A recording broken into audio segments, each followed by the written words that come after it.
Sorry, I don't provide instrumentals here, but let me know if you like song lyrics inspired by the idea of mayam ngasi di Lafutharo ga manggal ga sudoi ne singju se ngai kobi ga sum hapado si Lafutharo ga kano ga dang chiu sura ga yenga ge si ga tang hapa ge mayan yam hapa ga sab do kano to de phadi gom khara lai re da Lafutharo gi kano do khara soi re aduga sina manggal po phala ga khara sure e thoiding lai re Mr. Beson khara lai re ko beson ngaura ga kano to bu aina sidai sida dum sat sat suba yana ba naina khara yam ngaura sigi keno sida container da hapa thame ba daga sidai sida na keno hape khoigi ngari ne morok ne morok asuba khara mane daga thum ne hapa ga si je pe se maga thame ba khar thu na bana ado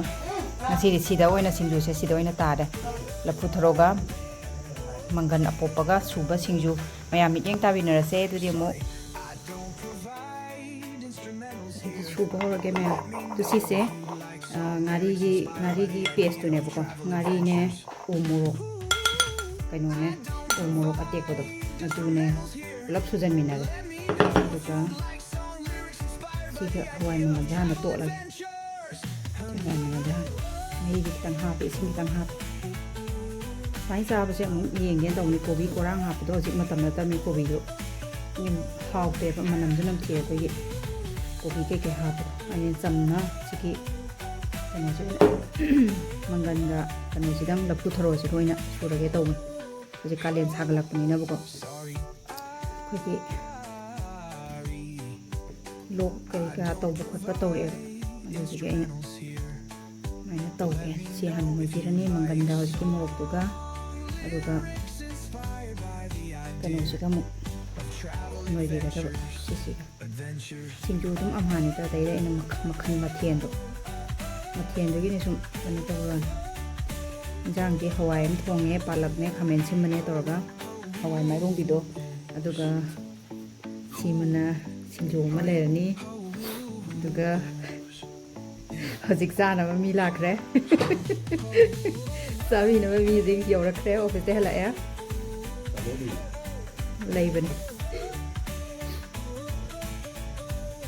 Sina sura ni kamen ka ngau re pa forum taw ni aduga aina somda audio tawri do da adu ko tawri do kai ginomi Sorry, I don't provide instrumentals here. halakre singju sabi na mi de trading jis mai to san birani aduga original yam oire ngasi singju sai tangang na bu loi ha pa bane semtok semjen ngam tau dram ekta nuk ninga pa icha to bi ngai le re sai jak la ba gai si besan kara ha pa ni besan je nam khram hap sa le aduga si pulap na smaina mix up torani aduga ngari je lei tam yam pamui manung da to san ge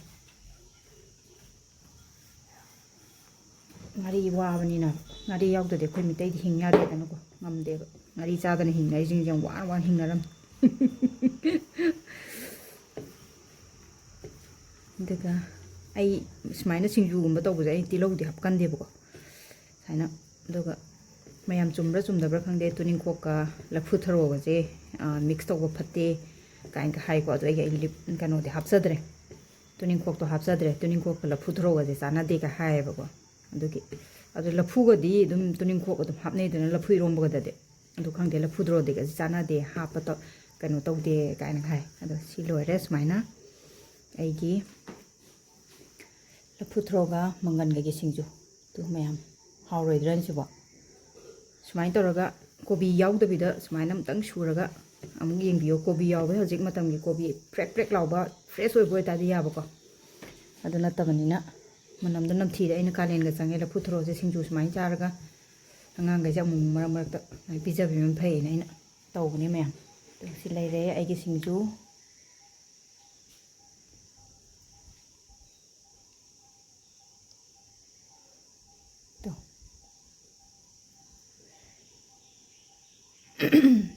sida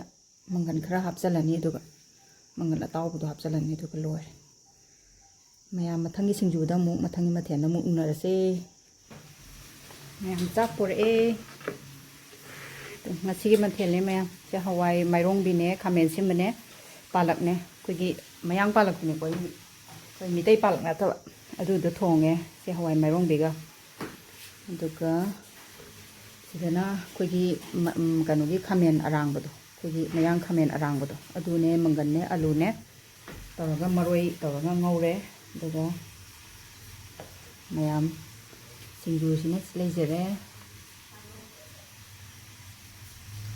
singju se yaurade yare adum aigidi si mayam se